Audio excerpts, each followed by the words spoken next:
Hey, what's up, everybody? This is Carlos Morgan, and this is the Artist Lineup Podcast, where I'll be interviewing artists and be talking with them about their music and their inspirations. Sponsored by Power 96.5 and WFO 1080 AM. Let's get into it. 1.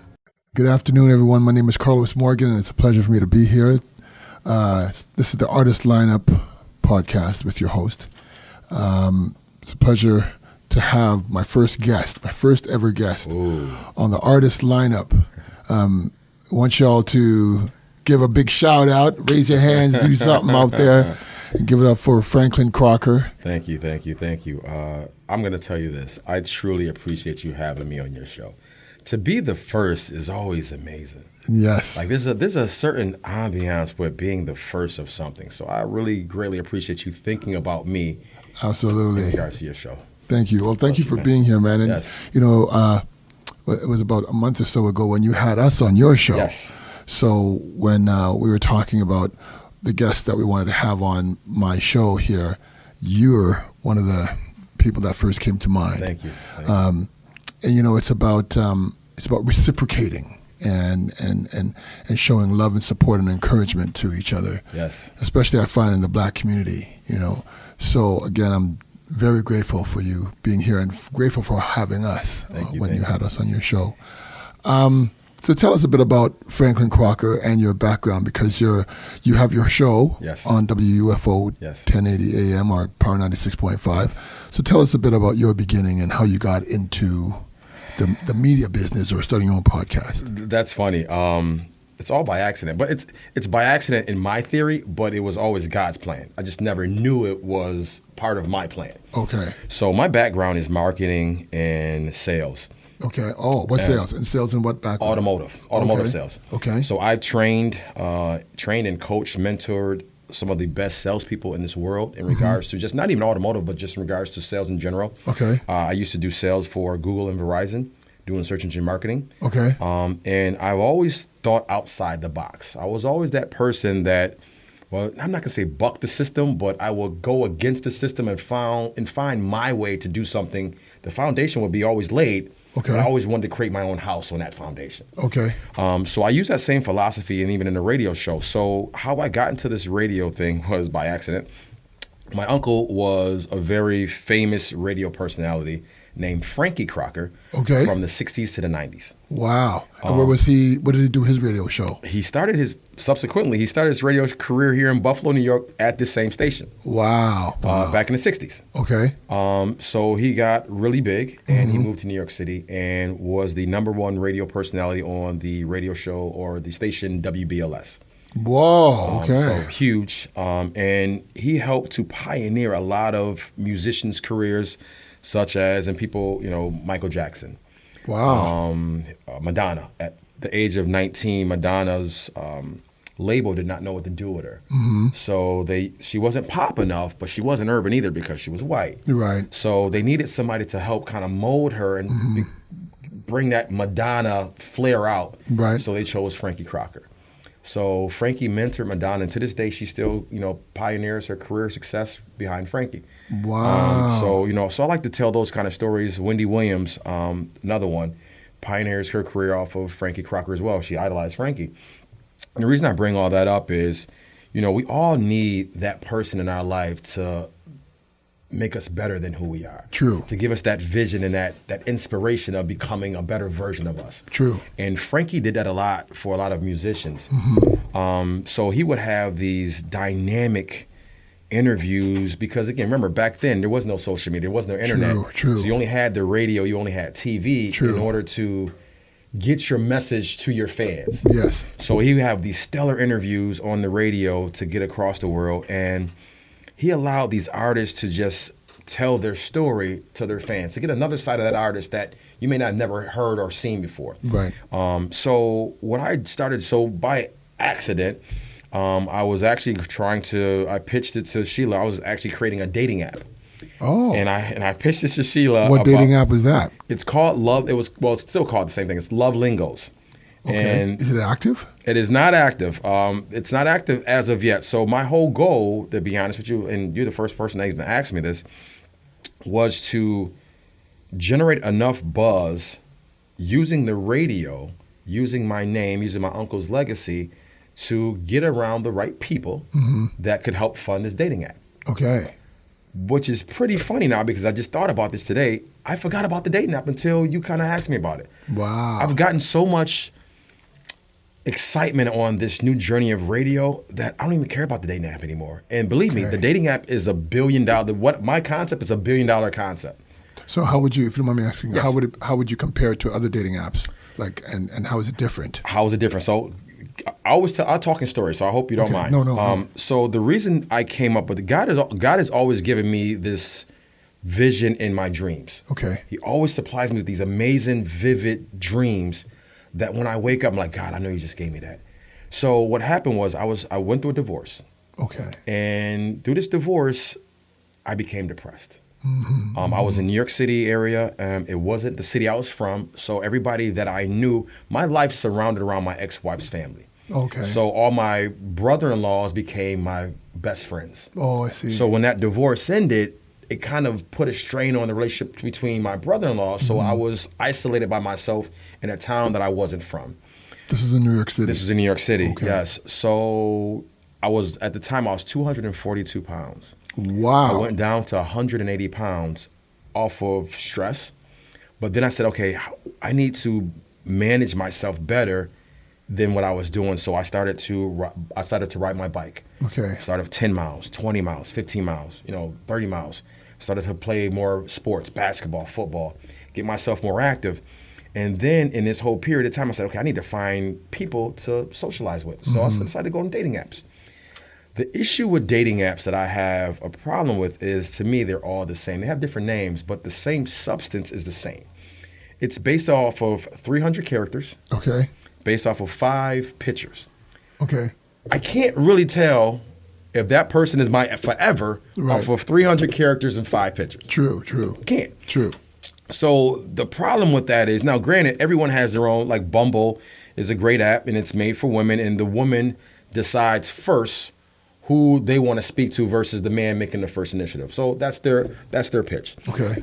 You have Tinder, which people are known for Tinder for hookups. Right. You have Match.com, which is more in sync, but they have actually a ton of questions to see if you can kind of match it with somebody. Okay. But again, people will tell you what they want you to hear Right. to try to buy in. And I always look at it as, because I interview a lot of people, it's an interview. It's you go on a date, it's an interview. You don't meet the real person. You meet the representative of that person. True. Very Until true. until that day you really meet that person, like, oh, I didn't know this. If I'd have known this from day one, I might have been gone. Right. So I said, okay, let me create something. And let me, one more quick story.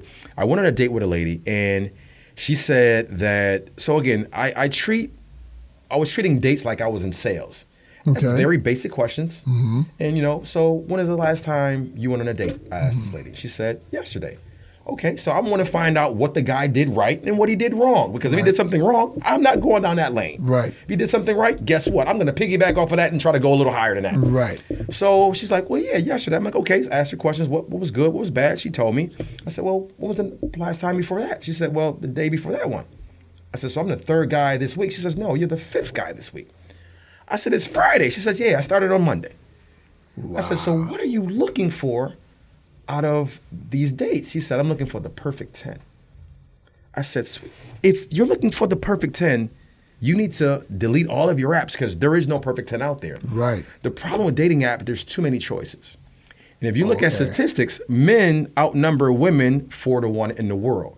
So therefore, there's always going to be more women than men available. Right. So with that number being said, it's like, okay, you're looking for the perfect 10 on a dating app. It's never going to happen. So her whole thing is just keep cycling through people until she finds the perfect guy. But there's not enough substance there to find a perfect guy. Right. I said, what can I create to help people to have a better playing field in finding somebody, the right person? So after I got divorced, I got into the love languages, the 5 love languages, which is physical touch, words of affirmation, quality time, acts of services, and gifts. What kind of gifts? Gifts are like you giving somebody something. So yeah, acts of kindness. So okay. You show love by, when I give you something, to you, you feel like you're loved because I bought you a gift or a car or whatever it may be. Something of monetary value, I bought you, so you feel loved. Right. So I realized within my marriage, my ex-wife and I we were loving each other, but not on the same level. We weren't speaking the same language. Okay. She was loving me her way, I was loving her my way, but we weren't perceiving it as love with one another. Okay. So my love languages are words of affirmation and physical touch. Okay. So that's how I felt. So when I wanted to show her love, it was physical touch and words of affirmation. Right. When she wanted to show me love, it was gifts and acts of services. So when you say acts of service, doing things... Meaning like doing something for me, cooking me dinner, Oh, I see, okay. cleaning this or taking care of this for me. But I didn't perceive that as love. What did you perceive it as? Just being kind. It's like almost like, not saying duty, but just like, just normally what people do. Oh, okay. But I didn't feel it as love. And then she didn't feel what I was doing as love. Good morning, sweetheart. Hope you have a beautiful day. So again, we just, I'll massage, like just make sure she would come home tense and give you a massage. She didn't feel that as love. What does she see it as? She just felt it like I was just, just being me. Was there the breakdown in communication? Breakdown in communication and language. Because again, love languages is about understanding the other person's why. And Okay. I guess I didn't understand her why and she didn't understand my why. And we never had the conversation while we were married. I didn't realize this until after I was divorced. So communication is big because if we did communicate this during our marriage, I might still be married. Mm-hmm. However, God had a different plan for me, and I understand that. So moving forward, I created this dating app to try to help use the 5 love languages, but using it in a dating app format. Okay. So what it would do is this. So let's say for instance, in the dating app, you and I in the same room right now. Mm-hmm. We go on any particular dating app, it pings our location. So it shows that we're exactly in the same space. Right. It gives us a radius, let's say 10 miles around, that everybody that's on this dating app that is essentially looking for a date Okay. and a guy. Mm-hmm. So you and I are going to see the exact same women. Okay. So there's no science to that. It's Right. just a location and a radius. There's no science. There's no big science behind that. Right. So with my app, we're still in the same room. Still shows us a radius. But if your love language is physical touch, mine's is words of affirmation. It's going to show me people that have the same love language Right. as me. Right. So now I'm drilling down a little bit more to somebody. At least we share the same love language. Okay. It's going to drill down to yours. Somebody that shares the same love language. So we're not just getting random people. At least we Okay. have people that at least share the same idea and Yes. concept that we do. Right. In regards to love. Okay. So that's what my foundation of my dating app was about. Wow. So it's a little different. But again, it's more detailed than that, but that was just the basic foundation of it. And it's actually, what's funny, this is the company here, Love Lingos. Love Lingos. Okay. Yes. Beautiful. It's called Love Lingos. Beautiful. So, it was just again, I couldn't say love languages, so I just created another Love way Lingos. of I Lingos. love that. Lingos means languages. So, That's right. That's yes. right. So that was the app. So that was 9 months to a year ago that I have the wire. I have the wireframe for the app. I have how it's all set up. But the problem is creating the app costs a ton of money. It's $1 million Right. to Right. create this app on both iOS and Mac platforms.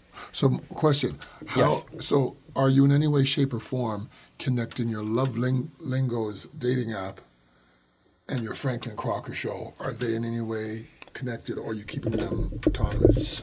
Right now they're autonomous, but my original goal was to use the radio, find some way to create, number one, awareness for me and my brand as a person, and then take that brand and grow it to a monetary value, take that monetary and then invest it into the dating app. That was my goal. Okay.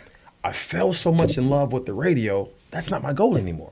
Oh, I see. So it's actually a side note now. If it happens in the future, God bless it. Now, granted, I can make a lot more money doing that, but I have a passion for this now with this radio. And looking at my uncle's legacy and what he did for the industry and people, when I say his name, it's crazy how people's eyes light up. And they're so nostalgic. They go back to the days, oh my goodness, I remember when he was on the radio. I remember when he did this and did that. And it takes them back to a time.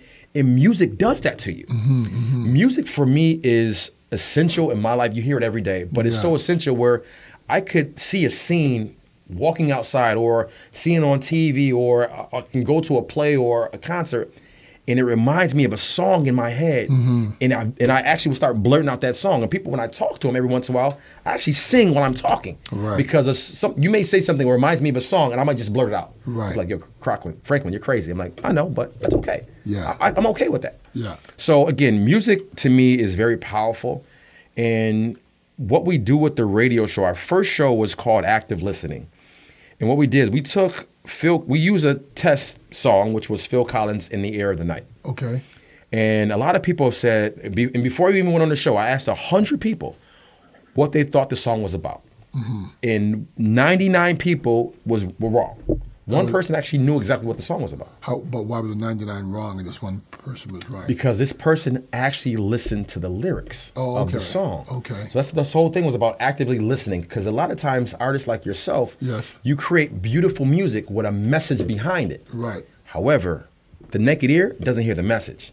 We hear the beat, we hear the melody, we hear the hook, but we don't hear the true message you're trying to extract out of that song. Right. So what I did with that first song was to say, okay, In the Air of the Night, Phil Collins. If you're older, you heard it. If you're younger, you heard it. If you watch Miami Vice, you definitely heard it. Right. And everybody's, I love the drum line. I love the bass line. Okay, what's the song about? Nobody can tell me. Right. And what the song is about is actually him confronting the man that was cheating with his wife on. Oh, okay. So there's one part that says, if you told me you were drowning, I would not lend a hand. I seen your face before, my friend, but I know you don't know who I am. Okay. So that line right there is key in the whole song. If you listen to that one line, you know the rest of the song now. You know the song is about something different. Everybody thought it was somebody drowning, it was this, it was that. No, he's confronting the man that's cheating with his wife. Right. And a lot of times too, we don't actually listen to that song, because I found myself sometimes where singing a song I've been singing for my whole life. And then I realized one day the one lyric that I thought that person was saying, it was something totally different. True. It changed the whole song now. That's something. Just the whole meaning of the song. That's something that's common in music. Super common. You know, people will hear a lyric. Even me being an artist, a musician myself, where I've sang so many cover songs, and I'm singing the song, and then I realize that's not the lyric, or I'm singing the song and I know the lyric, but the meaning is totally different than what the author of the song totally meant, throws you off. You know? So when you say, in your show you have something that says you want to hear people hear music differently. Yes. So is that a part That's the concept of the show. Oh, is okay. to help people to hear the songs differently now. You are the talented artist that creates the song. Right. I am the listener that listens to it. Right. So there's sometimes that, like you said, that disconnect. Right. I want to help people to hear that song, that message that you're trying to portray, to help move them in their lives now. Oh, okay. So it can be impactful in their lives, because a lot of times it's a great meaning that can help somebody. I say this all the time. It's similar to you are the company you keep. Right. You are the music you also listen to. True. So depending upon how you feel in the day, let's say you go through a breakup in a relationship. Right. And you want to listen to Mary J. Blige, might be the wrong, like the old Mary J. Blige, not 401, but the My Life, might be the wrong album to listen to. Why? Because she's talking about pain. She's talking about the pain that she went through. So now you're experiencing her pain through your pain. It's going to bring you probably just a little deeper sometimes. In my opinion, you want to get something a little bit more inspirational, a little bit more upbeat, that shows you how to get past the pain, not how to go, how you're going through the pain while you're going through it. Okay. That's my opinion. Again, I could be wrong, but I feel that way. So again, when I go to the gym, I want to listen to some upbeat, because it's going to pump me up and get me through that gym. I may not be able to I can't listen to, a Luther Vandross, because that ain't really unless it's one of the upbeat songs. But I can't listen to something slow tempo, because it's not helping me in the gym. Right.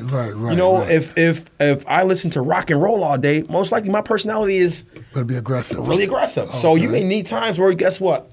You can't listen to rock and roll all day. Bring it down a notch to something else that can calm you down and smooth you down. Yeah. At night, me personally, at night I listen to more softer music. Right. Because it sets the mood. It's more in the mood. I can be by myself, but it's still softer music. Right. Daytime, waking up in the morning, I'm listening to something a little happier, a little heavier, get me up to the day, get me pumped up. Yeah. So music is that powerful in our lives, and people don't realize how powerful it is. Yeah. And what I want to do with the active listening is similar to what we're doing right now. Yeah. If I could train myself to listen to music differently and hear the message, I can now train myself to listen to a person in the conversation.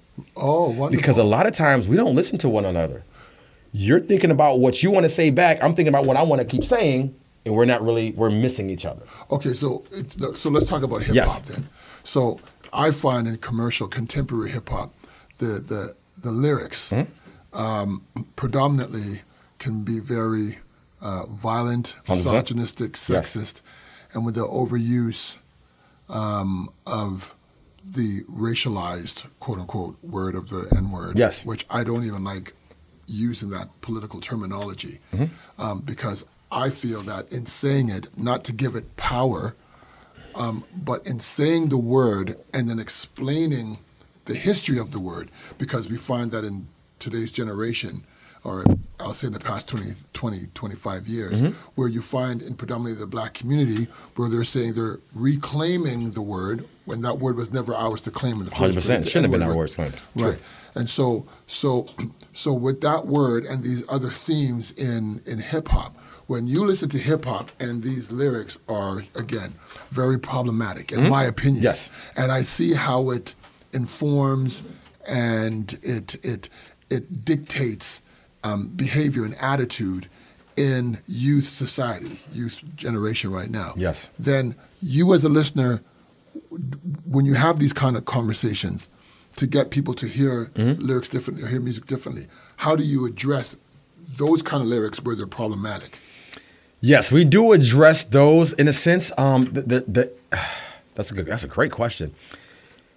You have to take everything like an elephant in the room, take it one bite at a time. Right. Little small bites. And we try to explain to people, again, it is entertainment as well. And even musicians will tell you that other musicians, they don't live that life that you think they're living. True. The stuff that they're talking about, they're not living that life. It's just entertainment value. And you have to be able to associate and distinguish the two. Okay, is this real life or is this entertainment? But a lot of young people don't know that. They see what they see. A lot of young people, and they go along with 100%. And the industry, sad as it is, actually ignites that. Right. Because it's money behind it. Correct. There's money in and it's sad as it is, when I do inspirational reels, videos, I may get 1,000 people to look at it. If I do something ignorant or something that's like funny or something entertainment value, I can get 20,000 people to watch it. But it's sad because when it's something inspirational, we don't take value to it. We don't try to use that in our lives to help us out, but we want to be entertained all day. We want to kind of escape. And I think a lot of times that music is an escapism for people. Right. It gets them out of the reality of the real world, of their 9-to-5 jobs or whatever they're going through at the time, to escape to a whole nother fantasy world, because a lot of times it is fantasy. You watch these rap videos, you talk to them as hip hop videos, these guys are jumping out of planes, the cars, the women, the jewelry, but that's all fantasy. And a lot of these guys will tell you, all these guys got there's fake. It's all fake jewelry. Right. It's not their vehicles at all. They're borrowing somebody else's car. Right. You know, these houses that you see in the. You know, if you go back to the old days of MTV Cribs. Right. A lot of those houses weren't even theirs. They were fake houses. They were somebody else's. Their managers or their attorneys. They were their houses. They were showing off. Right. It's all fake. Yeah. So we have to be cognizant of that nonfiction world that they're living in. Yeah. Like it's bad. And that music, again, I think, in my opinion, it's never going to get any better. Right. Because now the world that we're going in right now, we're going into this metaverse where, you know, Google is creating this universe that is all just this almost like a game universe where you're a character, you're an avatar. Right. And you and I could be doing this interview right now. I can be at my house, you can be at your house. True. We see each other still in our avatars and doing the exact same concept, but never see each other physically. Right. We're getting to that stage right now. Right. And when you think about how that's going to change the perspective of the world, because now I can become somebody I'm not. True. I can become, again, I'm 5'10". In this world, I want to be 6'10". I want to play basketball now. I want to be the center of the LA Lakers. Right. And I can do that in this universe now. Right. But now when I get out of this universe, I'm back to being 5'10". Right. Do I try to go to, do I try to go to LA and try to try out for the team now? I may do that because I think I'm really that good. I'm not. Yeah. Yeah, true. But this universe makes us go there. And the reason I'm bringing us up is similar to this music that we're going through. Yeah. It's this reality world that people get themselves caught into. And we have to kind of figure out what technology is great, but it also could hurt us in the mental, in the long run. Yes. Especially, like I said, with this new universe coming out with, music's doing the same thing right now. So we need more music. So I'm going back to you again. We need more inspirational music like yours. Yes. That helps to bring us back to reality. Yeah. That helps us to get out of this metaverse universe that is going on right now, to say, okay, how can I really grow my life? How can I be a better version of myself and use this music to ignite me and put a battery in my back to do that? Yeah. And I think music can definitely do that. Especially Wow. the music you create. Thank you. Yes. Wow, this is wonderful. This is a really wonderful conversation we're having. And with all that you're doing for the show and with your love lingos, I want to say congratulations, man, and Thank you. and continued success in all that you're doing, man. Because you're a very bright, intelligent young man. I try to be, but you know what's crazy? I say this all the time. I said I'm not the smartest guy in the world, but I'm far from the dumbest. Right. And the reason I say that is this. My Uncle Frankie taught me two things in the world, and one of them everybody's always heard is you don't ever have to be the smartest guy in the room. Right. Sometimes shutting up it actually make you more smarter than actually talking. Right. Depending on what room you're in. And the other Right. thing too was, when you do step in the room, if nobody's looking at you, then you're doing something wrong. Because Frankie, I don't know if you've seen his style. He was very flamboyant, very out there. I'm talking about cowboy hats, cowboy boots, big glasses, big hair, little hair, braids, whatever he decided he felt like doing. Right. And he taught that to me in regards to even being yourself. Be you. Yeah. Don't be anybody else. And I got caught into, to be honest with you, trying to fall into his footsteps. I'm never going to be Frankie. Right. Frankie started his career off at 20 years old. He passed away when he was 62. So call it 40 years of his life, he was in the radio business. I wasn't. I just started this 9-10 months ago. Wow. So I'm never going to be Frankie in that regards. However, he did create a foundation for me. And I told you before, I'm going to build that house on that foundation that he created for me now. Right, but you're going to make it your own. I'm going to make it my own. Right. Frankie never did social media. That's one of my specialties. Frankie didn't have the internet. So he can never, so when it comes to that, and Frankie dealt with a lot of the celebrities. Okay. I try to deal with the listeners now. So I'm the other end of the spectrum. Okay. I want to get the listener's perspective on the artist versus always talking to the artist. Okay. Because a lot of times, that listener has a lot of opinion. Even with my show, without listeners, I have no show. True. Without True. you, I have no show. True. So I use the same thing in management. When I was managing salespeople, I used to always get into fights or confrontations with other managers. I would always let them know that, guess what, guys? We're not the talent. Our job is to manage numbers. Our job is to manage a process. The talent is the people that's going out there every day, getting in front of customers, Right. getting their hearts broken by somebody telling them no or somebody. They're the talent. Right. So with me, I treat my show the same way, and I treat this whole entire. I'm not the talent, truly. Yes, I have the radio platform. I'm not the talent. I need people like you, and I need listeners that are the talent to make the show bigger than what it is. And one quick question. Yes, sir. So Frankie Crocker was your uncle. Oh, yes, correct. So you were named after your uncle? Yes. And who is he? Was it your mother's brother or your Father's. Okay. Father. So it's the Crocker side and the father's, yes. Okay. So small world, there was, the family's very small. My father passed away, and I'm 45 years old right now. Okay. So I look at my life, and my father passed away at 50 from alcohol. Wow. I'm sorry. No, it was a blessing in disguise. And at 14 years old, I had to look at life a little differently. Okay. I had to look at the glass half full versus glass half empty. Right. And the reason I say that is his death actually helped me out when I didn't even know it. Mm-hmm. Even though it was my father, I idolized my father, but he was an alcoholic. Okay. So I didn't start drinking alcohol until I was 32 years old. Okay. Because I was scared to follow in his footsteps. Right. So by him dying allowed me not to drink. So if he would, now again, I don't know what happened if he was living, but I could see a pattern of he was living, I may have followed in his footsteps. I'm drinking heavy like he did. So by him dying, he actually helped me out more than I even thought at the time. So his death actually helped me, and it helped me to look at now life differently. Because now I tell people you can learn from anything in life the only thing you can't learn from is death. Right. When you die, you're dead. Right. But if somebody else dies, you can even still learn from their death. You can find out what not to do. And that's why that helped me in my life, through my entire life at 14 years old, to look at things a little differently. When everybody says, oh, woe is me, I say, oh, guess what? Somebody says, I lost $1. You could have lost $2. Right. True.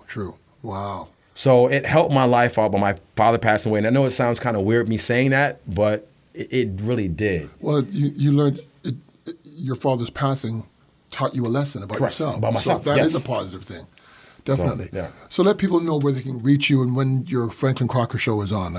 My show is on every Tuesday on WUFO Power 96.5. And that's my radio voice there. That's my intro. I do. So it's on every Tuesday at 9:30 p.m. on 96.5 radio.com. If you're not local, you can go to that app and stream it around the world.